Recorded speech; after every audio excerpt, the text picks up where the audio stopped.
जब तक माता पिता जीवित हैं उनको साथ में रखना, उनका पालन पोषण करना, उनका ध्यान रखना, ये एक पुत्र का, संतान का कर्तव्य बोध है। अगर इससे अलग होते हैं तो जीवन में तरक्की तो पाएंगे लेकिन संतान का सुख और मानसिक सुख नहीं मिलेगा, क्योंकि आप कर्तव्य कर्म से दूर हुए हैं। तो वो सुख भी आपके लिए महान कष्ट बन जाएगा। इसलिए हमेशा याद रखो, माता पिता को कष्ट नहीं दो। ठीक है, वो आपको कष्ट दे रहे हैं, सह लो, यही बहुत बड़ी ताकत बन जाएगा आपके लिए। जिसने अपने जीवन में थोड़ा बहुत भी माता पिता का कष्ट सहा होगा, डांट सही होगी, 10 बुरे वचन सहे होंगे, तो ये याद रखना, दुनिया में वो प्रारब्ध माता पिता के वचन काट सकते हैं जो आप भोग कर भी नहीं काट सकते।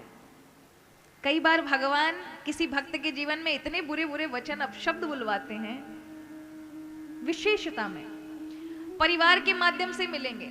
समझिए, बहुत बुरे प्रारब्ध हैं आपके जो वाणी से ही कटे जा सकते हैं, और बाकी शारीरिक रूप में या अन्य किसी कष्ट रूप में आप झेल नहीं पाएंगे, इसलिए वाणी के माध्यम से काटे जाते हैं। तो यहां माता पिता को हमारे द्वारा कोई कष्ट ना हो महाराज। कर्तव्य बोध, भगवान को कर्तव्य कर्म करने वाले। कई बार क्या होता है, जीवन में आपके पास वहां से दूर होने का भी रास्ता है, और एक है परिवार के अंदर ही कष्ट सहने का भी रास्ता। क्या तो इसी में रहें या इससे अलग हट करके अपना जीवन अलग सोचें। तो ये याद रखिए, अगर आपने अलग सोचा फिर भी आपको कर्म प्रारब्ध तो छोड़ने वाले नहीं है, वहां पर भी आएंगे, वो किसी अन्य के माध्यम से आएंगे, पर आएंगे।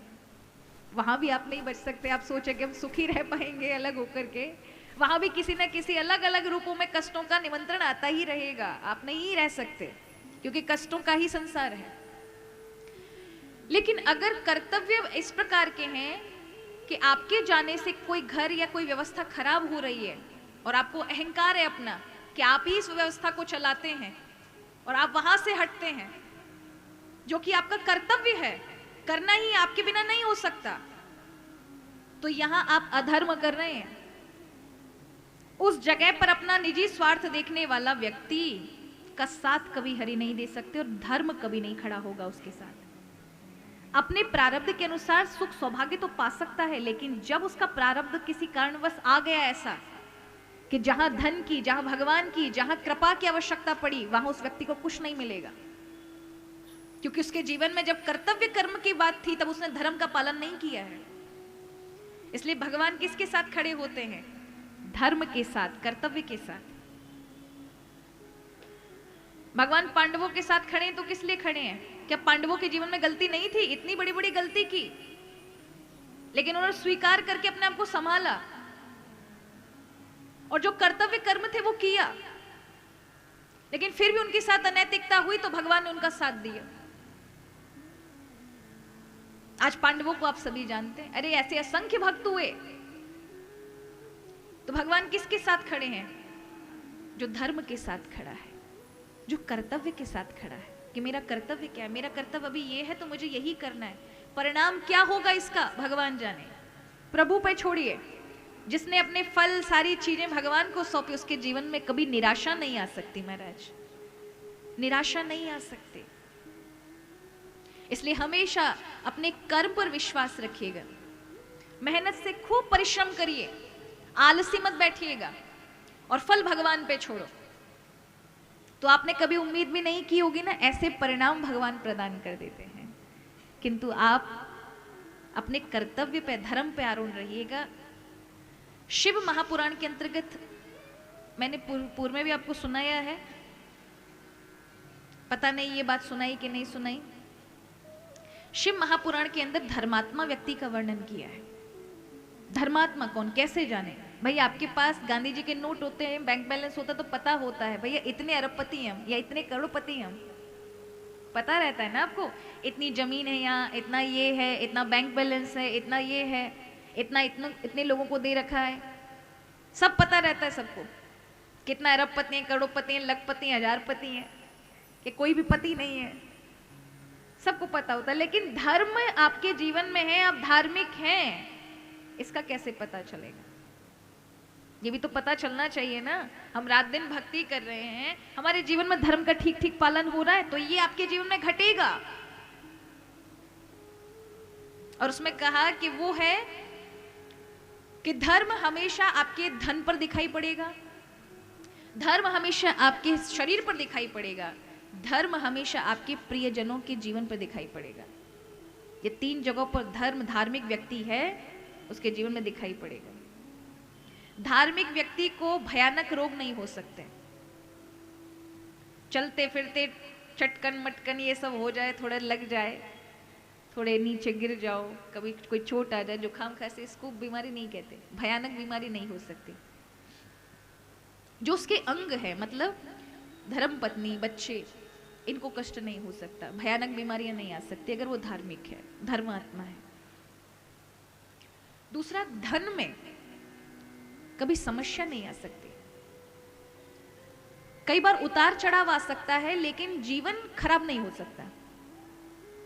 कभी हो सकता है कि आप व्यापार में बहुत मंद गति को प्राप्त हो गए हो, बहुत ऐसी स्थिति पर आ गए हो, फिर भी आप जो जीवन जी रहे हैं ये लिविंग स्टैंडर्ड डाउन नहीं होगा।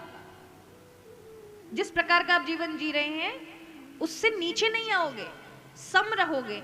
और धर्मात्मा नहीं है कोई व्यक्ति तो 2 मिनट में तो करोड़पति, 1 साल में, और उसके बाद फिर दूसरों से उधार मांगता घूम रहा है, ये स्थिति आ जाएगी आपकी अगर जीवन में धर्म नहीं होगा। तीसरा कहा, जो धर्मात्मा व्यक्ति है तो पहले उसके शरीर पे कोई कष्ट नहीं होगा, भयानक कष्ट परिवार में यानी पत्नी बच्चों में नहीं होगा। दूसरा, धन पर कष्ट नहीं होगा। मंद गति से अगर किसी कारणवश प्रारब्ध के वश आपको कष्ट भी मिला तो जब आवश्यकता पड़ेगी धन उपलब्ध होगा, किसी न किसी माध्यम से आपको मिलेगा ही मिलेगा। और तीसरा बताया कि जीवन में संतान पे किसी प्रकार, संतान मंद बुद्धि नहीं होंगी। अगर आप धर्मात्मा हैं तो संतान की बुद्धियां तीक्ष्ण होंगी, तीव्र होंगी। ऐसा नहीं होगा कि 20 साल का बालक और बालक की बुद्धि 10 साल के और 5 साल के बच्चे की तरह चल रही हो, या बच्चे को 5 बार मैंने दाखिला करा दिया, एडमिशन करा दिया, 3 बार में भी वो क्लियर नहीं कर पा रहा, या विवाह ही नहीं हो पा रहा, 50-55 पे उम्र निकल गई पर विवाह के कोई योग नहीं बन पा रहे, तो बाधा आ जाएगी। धर्मात्मा व्यक्ति के जीवन में ये सब नहीं आता। सही अवसर पर सारी चीजें अपने आप होने लगती। कहीं ना कोई अवरोध होगा तभी आपके जीवन में 3 चीजों पर परिणाम पड़ेंगे, धन पर, शरीर पर और आपकी संतति पर, संतति के जीवन पर। तो इनके लिए क्या करें? बोले जीवन में अच्छे धर्म का पालन, धर्म को कभी नहीं छोड़ना, कर्तव्य कर्म करिए। कभी कभी हम स्वार्थ के लिए, निजी स्वार्थ के लिए धर्म का पालन करने से अलग हो जाते, तभी ये परिणाम हमारे जीवन में हमें कष्टों के रूप में प्राप्त होते ही होते हैं। तो इसलिए हमेशा कर्तव्य कर्मों के प्रति भले ही कष्ट आ रहे सह लेना, बाकी ताकत हरी बन जाएंगे। आप मनुष्य के रूप में सहोगे, भगवान अपनी ताकत जोड़ देंगे, तो फिर आपकी ताकत में जुड़ते ही ठाकुर जी की ताकत महाराज, वो दुख नजर नहीं आएंगे, आपको बड़े बड़े लाभ नजर आएंगे, उसमें से आनंद नजर आएगा। और ऐसे व्यक्ति के साथ ही ठाकुर जी गुणग्राही है, ऐसे भक्तों के साथ ही प्रभु खड़े होते हैं, ऐसे ही भक्तों के निर्मल मन होते हैं, ऐसे ही भक्तों को जल्दी प्रभु की प्राप्ति होती है, और ऐसे ही भक्तों के भगवान पीछे पीछे घूमते हैं महाराज। क्योंकि ऐसे सरल भक्तों ने जीवन में अपने आप पर कष्ट डाल करके पर कर्तव्य कर्म का ठीक ठीक पालन किया है, तो उनके कष्टों को हरि ने स्वयं ग्रहण किया है। तभी आप सखूबाई के यहाँ भगवान को ये सब चलाते हुआ देख रहे हो। भगवान को क्या दौड़ भाग करने की जरूरत है? अपनी भक्ति मात्र से जो सब कुछ समस्याओं का हल कर सकते हैं, उन्हें क्यों आना पड़ता है? ऐसे निजी निर्मल भक्तों के लिए आना पड़ता है, क्योंकि प्रभु के पास देने के लिए कुछ बचता ही नहीं है। हमारे यहाँ पूर्व में वृंदावन में ठाकुर जी का एक रूप विराजता था, जिनका नाम था साक्षी गोपाल जी। नाम सुना है? साक्षी गोपाल। जगन्नाथ जी गए होंगे तब आपने साक्षी गोपाल जी का दर्शन किया होगा, जो जगन्नाथ जी गए होंगे उन्होंने। तो साक्षी गोपाल जी के समक्ष साक्षी दी जाती है कि प्रभु हम आपके यहाँ आए हैं, या हमने ये कर्म किया है, या हमने ये धर्म पुण्य किया है, इसके आप साक्षी हो। इसलिए हमारे यहाँ पूजा में 5 चीजें साक्षी होती हैं।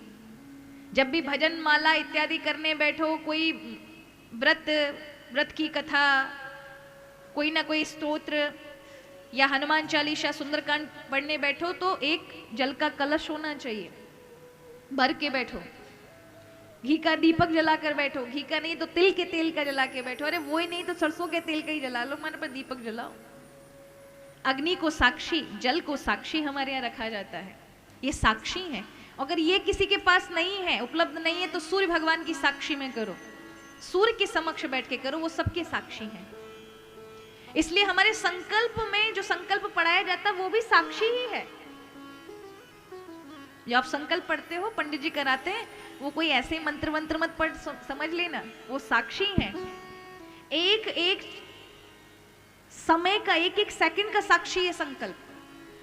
किस समय, किस जगह पर, किस स्थान पे, कौन सा करण, कौन सा नक्षत्र, चंद्रमा किस राशि पर था, सूर्य किस राशि पर था, संवत्सर क्या चल रहा था, युग कौन सा था, इस पीढ़ी का कौन सा व्यक्ति कर रहा है, गोत्र क्या है इसका, कौन व्यक्ति नाम धारक क्या है, ये इस व्यक्ति ने इस समय ये काम किया, किस इच्छा से किया, वो सारी इच्छाएं, तो साक्षी हो गया वो संकल्प। इस व्यक्ति ने ये काम इस उसमें किया, उस व्यक्ति की समग्र पीढ़ी को वो प्राप्त हो जाएगा।